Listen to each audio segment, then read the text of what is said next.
వీళ్ళందరూ సుల్తాన్ అని పిలుస్తారు. బాంబేలో రోబోటిక్స్ ఇంజనీర్గా ఉన్నాను. మంత్లీ 3 లక్షలు జీతం. సొంత కంపెనీ ఒకటి మొదలుపెట్టి జపాన్ వెళ్ళిపోతున్నాను. బాబు, ఇప్పుడు ఇవన్నీ మాకెందుకు చెప్తున్నావు? చెప్తా.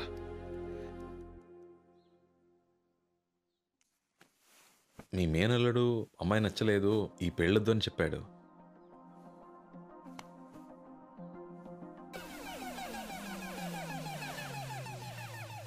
నాకు మీ అమ్మాయి బాగా నచ్చింది.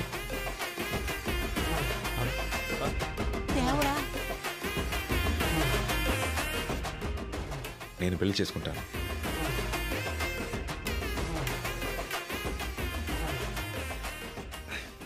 నీ మనసులో ఎంత ఉందా? నేను ఏన్ని ఇష్టపడట్లేదు. Thank you.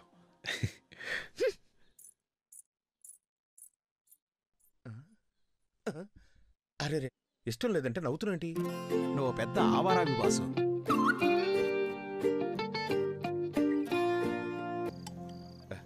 Sultan, if you don't mind, ఒకవేళ ఆ పిల్ల మా అత్త కూతురు కాదని తెలిస్తే నీ రియాక్షన్ ఏంటి? రేషన్ కార్డులో నుంచి నీ పేరు తీయించేస్తా కింకాంగ్. లేపేస్తాడేమో. బాబు, బయట కాస్త పనుంది. బయటికి వచ్చి ఏం పీకుతారేంటి? లోపలే ఉండండి, అదే ఊరికి మంచిది.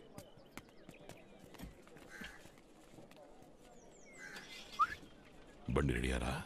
బండి రెడీ. బండి రెడీయా? పదండి. బాయ్, సుల్తాన్ చోలోపు తిరిగి వచ్చేయాలి, లేదా తేడాలు వచ్చేస్తాయి. మెల్లగా మెల్లగా, మరి దగ్గరికి వెళ్ళకు.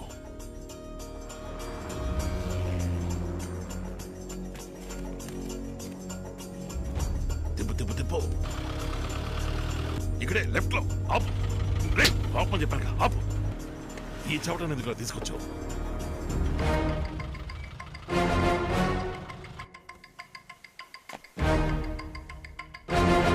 సార్, వీడే సార్ జయేంద్ర అంటే. వీడే జయేంద్ర.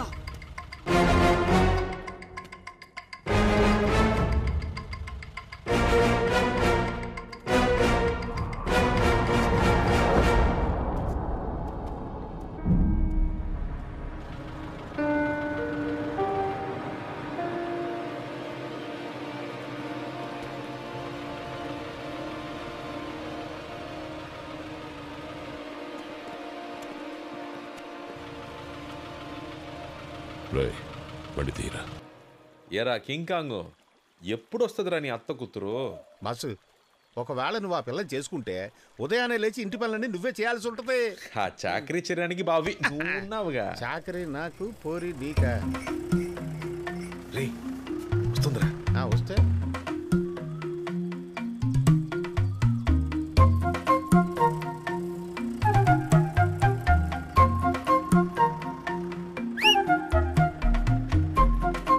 మరదల పిల్ల, మా బాసు పొద్దు నుంచి ఏమీ తినకుండా నీకోసం చూస్తున్నాడు. వచ్చి 2 మాటలు మాట్లాడెళ్ళు. రౌడీలైతే భయపడాలా? ఊళ్ళో వాళ్ళు మీకు భయపడొచ్చు, నేను భయపడను. ఓహో, పోరా, నేను మాట్లాడను. అంత ధైర్యం ఉన్నదానివి ఊళ్ళో రౌడీలు కొడతానికి మమ్మల్ని ఎందుకు పిలిచినట్టు? వీరనారిలా నువ్వే ఫైటింగ్ చేసి తరివేచ్చుగా. ఇదిగో చూడు, నువ్వు గనక ఇప్పుడు వెళ్ళి మాట్లాడకపోతే నన్ను తిననివ్వడు, నిద్రనివ్వడు, కూర్చోనివ్వడు, మాట్లాడనివ్వడు, తిరగనివ్వడు. నువ్వు నా మరదలు కాదని తెలిసిపోతుంది, నేను నీ భావన కాదని తెలిసిపోతుంది. ఈ ఊరి సమస్య తీరదు. అప్పుడు అందరూ కలిసి ఎట్లో పడ్డట్టే. ఈ రోజు విన్ని దున్నపోతా. తప్పుకో. జరగరా. నో సుల్తాన్. ఏరా అది ఇంత కోపంగా చూస్తుంది? మిమ్మల్ని ఏదైనా చేసిందంటే పరువు తీకరా. పోరా. నో సుల్తాన్.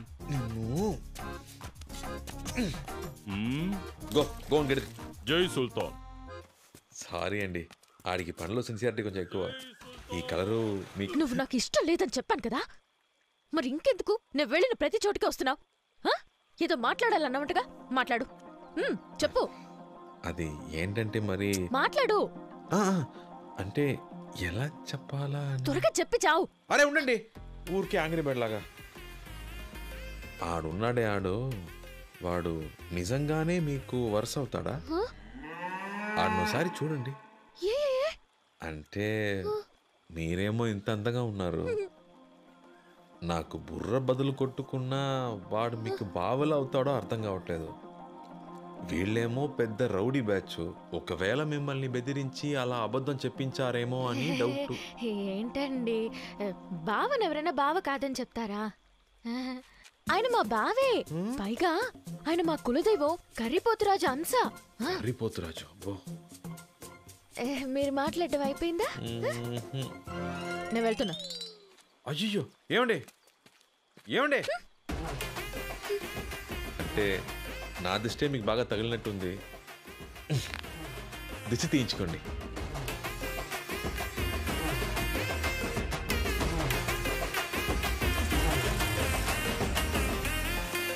మీ పాటికి ఎవరెవరినో తీసుకొచ్చి అమ్మాయిని చూపించారు. అతనేమో దీని చుట్టూ తిరుగుతున్నాడు. నువ్వు కొంచెం నోరు మూసుకుంటావా? ఎప్పుడు నా మాట విన్నారు కనుక చేతులు కాలేక ఆకులు పట్టుకుని ఏం లాభం? నా ఇంట్లో ఆడపిల్లను పెట్టుకుని పక్కింట్లో ఆడపిల్లని చూపిస్తే బాగుండదు కదమ్మా. అందుకనే నేను మీ కూతుర్ని. మీరు మాత్రమే కాదు, నేను ఈ ఊరు కోసం ఏవైనా చేస్తాను. కొంచెం జాగ్రత్తగా ఉండమ్మా. అందరూ రౌడీ వెధవలే ఉన్నారు.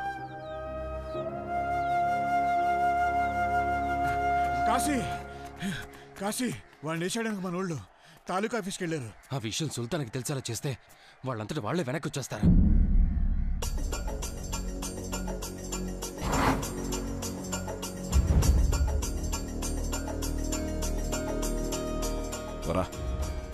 ఈ గ్యాంగ్ని ఎదిరించో, జట్టు కట్టకో, ఏమీ పీకలేం.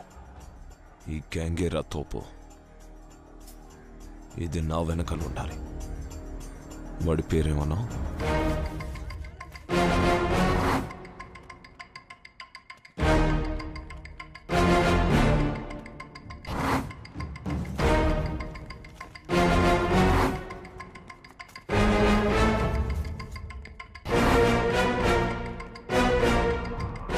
వీళ్ళకంటే ముందు వాడిని నేను లేపేస్తాను రా. పరిగెత్తండి పరిగెత్తండి, బస్ వెళ్ళిపోతుంది. సీట్ ఆపండి. రండి మరదల పిల్ల గారు రండి. అయ్యో ఆ లుక్ ఏంట్రా బాబు. ఈ బస్సులో అందరు రౌడీలో ఉన్నట్టున్నారు. రండ్రా, తర్వాత బస్సులో వెళ్దాం. బస్సు పోనీరా. ఇదిగో మరదల పిల్ల, నువ్వు దిగాలనుకుంటే కుదరదు. బండి టేక్ ఆఫ్ అయిపోయింది, టికెట్ తీసుకో. సరే, ఎలాగో మరదలవు కదా, నీకు టికెట్ ఫ్రీ. నేను నీకు ఫేవర్ చేస్తాను, వచ్చి సుల్తాన్ పక్కన కూర్చుంటా. ఏంటమ్మా కోపం వచ్చిందా? నేను నీ బావని ఎన్నో అబద్ధాలు చెప్పాను, కానీ ఈ ఊరు కోసం నువ్వు చెయ్యక తప్పదు. నాకు అనవసరంగా కోపం తెప్పించుకో. నీ సంచి సామాను తీసుకొని వెళ్ళి పక్కన కూర్చో. పా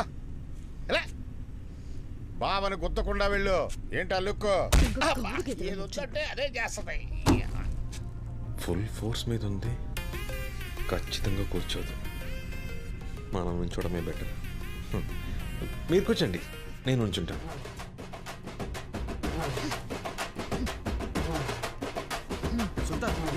కూర్చో కూర్చో మూసుకోండి.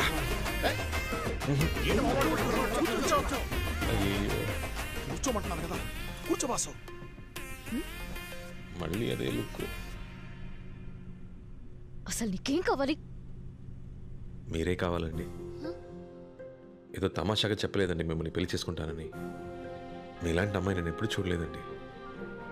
నుదుట చిన్న బొట్టు, ఘాటుకు కళ్ళు, ముక్కు పుడక, అందానికే అందం అండి. ఒక అందమే కాదండి, మా అమ్మ గురించి మా నాన్న అన్నట్టు మీకు ధైర్యం ఎక్కువ అండి. ఎవరికి భయపడరు, ఎంతమంది ఉన్నా బోల్డ్గా మాట్లాడతారు. మా అమ్మ అంతే, ఇది ఆవిడ మెట్టే.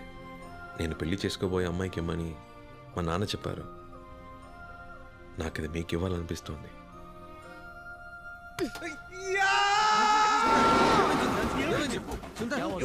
ఏం లేదురా, ఏం లేదు. ఏమైంది బాసు? మీ అత్త కూతురు పక్కన కూర్చున్నానుగా, షోల్డర్ టచ్ అయింది. షాక్ కొట్టినట్టు బాడీ అంతా జల్లంది. షాక్ ఒళ్ళంతా కొట్టిందా, తొడ మీద కొట్టిందా? అక్కడ మాత్రం ఏదో సూది పెట్టి పొడిచినట్టుందిరా. సూదితో పొడిచినట్టు కాదు, సూదితోనే పొడిచింది. ఇప్పుడు నేనేం చేస్తానో చూడు. ఊరుకోరా, నువ్వు కదా. స్పీడ్ బ్రేకర్ వస్తుంది, రెండు చేతులతో పట్టుకో. రాక్షసి. ఎవర్రా కొత్త ఆఫీసర్? పొలిటికల్ బ్యాక్గ్రౌండ్ ఉందన్న. మన కాడే రూల్స్ మాట్లాడుతున్నాడు. మన గురించి వాడికి తెలిసినట్లు. రేపు సంతకం పెట్టకపోతే ఫ్యామిలీతో సహా లేపేశాను.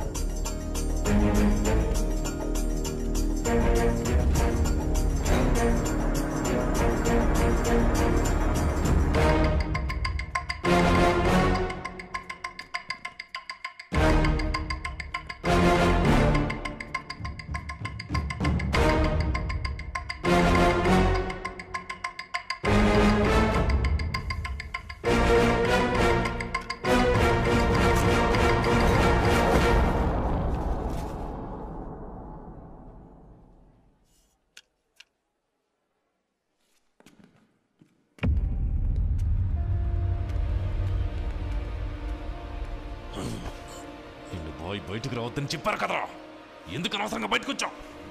వదలరా.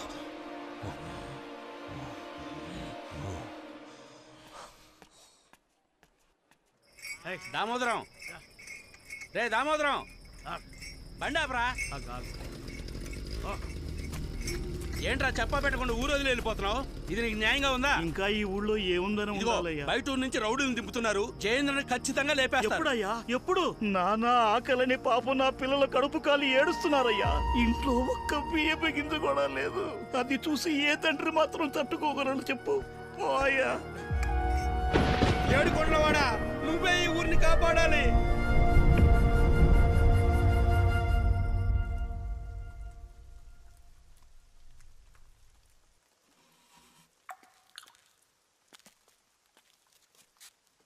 నేను మీతో కొంచెం మాట్లాడొచ్చా? మాట్లాడుకుందాం. నేను చిన్నప్పటి నుంచి ఈ గుడికి వస్తున్నాను. ఇక్కడి నుంచి చూసినప్పుడు 4 వైపులా పచ్చటి పొలాలతో స్వర్గంలా అనిపించేది. కానీ ఇక్కడ 4 సంవత్సరాలుగా వ్యవసాయమే జరగట్లేదు. అందుకని నేను దేవుణ్ణి ప్రార్థించి ఒట్టు పెట్టుకున్నాను. ఊళ్ళో మునుపట్ల వ్యవసాయం జరగాలి. ఈ ప్రదేశం మళ్ళీ పచ్చటి పొలాలతో కళకళలాడాలి. ఇక్కడ పండిన ధాన్యంతో నా పెళ్లి భోజనం పెట్టాలి. ఓకే అండి. అలా పండించిన వాణ్ణి నేను పెళ్లి చేసుకుంటానని ప్రమాణం చేశాను.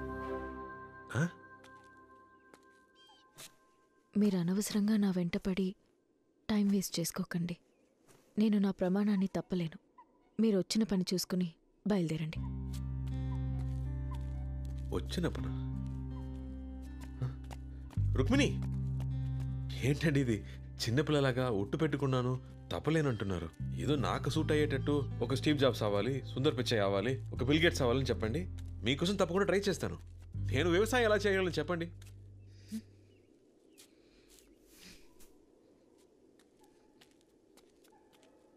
మీ అందరికీ వ్యవసాయం అంటే లోకువైపోయింది కదూ. నువ్వు చెప్పావే బిల్ గేట్స్, స్టీవ్ జాబ్స్ అని. వాళ్ళకి నీకు కలిపే ఇక్కడొక రైతు తన పిల్లల్ని కూడా పస్తులు పెట్టి వ్యవసాయం చేస్తున్నాడు. కాలికి మట్టంటకుండా పైన ఎండ పడకుండా ఎంత డబ్బైనా ఇచ్చి తినే తిండిని తాగే నీటిని కొనుక్కోవచ్చనుకునే మీలాంటి వాళ్ళకి వ్యవసాయం చేసే వాళ్ళ విలువేం తెలుస్తుంది?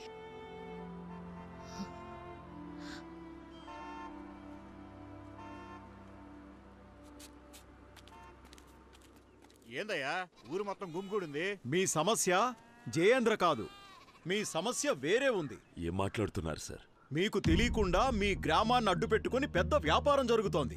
వాళ్ళకు కావాల్సింది మీ పొలం కాదు, అందులో ఉన్న ఖనిజం, ఇనుము. అదిగో ఆ కనిపించే కొండల్లోనూ మీ పొలాల్లోనూ కావలసినంత ఇనుము దాగి ఉంది. మీ పొలాలు అడిగితే ఎలాగూ ఇవ్వరు, లాక్కుంటే పోరాటం చేస్తారు. ఈ విషయం వాళ్ళకి తెలుసు. అందుకే రౌడీయిజం అన్న పేరుతో మీ అందర్నీ వ్యవసాయం చేయకుండా అడ్డుకొని మీ పొలాలు వ్యవసాయానికి పనికిరాని బీడు భూములని డాక్యుమెంట్ రెడీ చేశారు. ఏదో రకంగా మరో 6 నెలల్లో మీ పొలాలు లాక్కొని తీరుతారు. చెప్పండి. నేను ముందే చెప్పాను, వాళ్ళు ఇచ్చిన డబ్బులు తీసుకుంటే పోయేది. ఇప్పుడు ఉత్త చేతులు లాక్కుంటూ కూర్చోవాలి. ప్రతి దానికి అపశకునం మాటలే. తిండి పెట్టిన భూమిని అమ్ముకోవడం తల్లిని అమ్ముకున్నట్టే. మోహన్ చూడు ఎప్పుడు మొట్టమొదటి నా ఓర్పుని పరీక్షిస్తున్నావు. ఇప్పుడు మీ అందరికి వేరే దారే ఉంది. ఒకే ఒక్క దారుంది. వాళ్ళెలా అయితే మీ పొలాలు వ్యవసాయానికి పనికిరావు, బీడు భూములని నిరూపించాలనుకున్నారో అదే విధంగా మీరు కూడా మీ పొలాలన్నీ వ్యవసాయ భూములే అని, అందులో అన్నీ పండుతాయని నిరూపించుకోండి. అందుకని మీరు వెంటనే మడిలోకి దిగి మీ పొలాల్లో పంటని పండించాలి. అది కూడా ఇంకో 6 నెలల్లోపే. మీరు పోరాటం చేసినా మీ పొలాలు మీకు దక్కవు, కోర్టుకెళ్ళినా కేసు నిలబడదు. నేను కూడా ఒక రైతు బిడ్డనే, అందుకే మనసు చంపుకోలేక చెప్తున్నాను. నా ప్రాణం పోయినా పర్లేదని ఈ విషయం చెప్పడానికి వచ్చాను. మీ పొలాలను మీరు కాపాడుకోండి. అదోయా ఎప్పుడు నువ్వు సవ్యంగా ఆలోచించు. మీరు నా నాశనం అయిపోతారా? మమ్మల్ని బతకనివ్వరా? నా పిల్లలు పోయారు, మా ఆయన పోయారు, ఇప్పుడు ఈ భూమి పోయేలా ఉందిరా. ఇప్పుడు నీకు సంతోషంగా ఉందా? ఏంటయ్యా కళ్ళప్పగించి చూస్తున్నావు? అయ్యా వీరభద్ర, ఇంకా ఆలోచిస్తున్నావేంటయ్యా? బిడ్డను పోగొట్టుకున్నా ఈ తల్లి ఏడుపు నీ చెవిన పడలేదా? రావయ్యా, వచ్చి ఈ నేలని ప్రజల్ని కాపాడయ్యా. ఆ యదవల్ని నరికి పారేయ్యా. మా గోడు వినవయ్యా. ఏదో ఒకటి చెయ్యయ్యా, ఏదో ఒకటి చెయ్యి, ఏదో ఒకటి చెయ్యి. ఏమంటున్నావయ్యా?